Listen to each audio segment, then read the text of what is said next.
भारत देशाची रास मकर आहे आणि मकर राशीला सध्या ग्रहमान कसे असा जर आपण विचार केला तर जेवढे ते अनुकूल आहेत तेवढे अडचणीचे देखील आहे। आणि सध्याची परिस्थिती आपण बघतोय पाकिस्तानचा आणि भारताच्या ग्रहांचा जर आपण विचार केला तर निश्चितपणे भारताचे ग्रह सध्या उत्तम आहेत, उच्चचे आहेत। त्यामुळे कुठल्याही परिस्थितीत भारताची बाजू ही वरचढच आहे।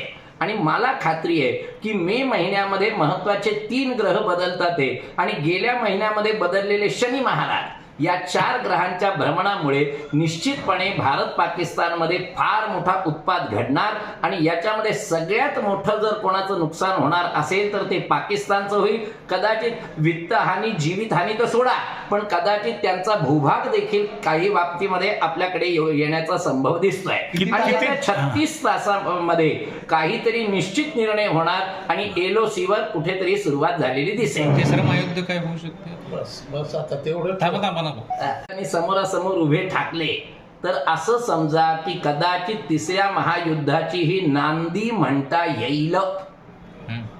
येस।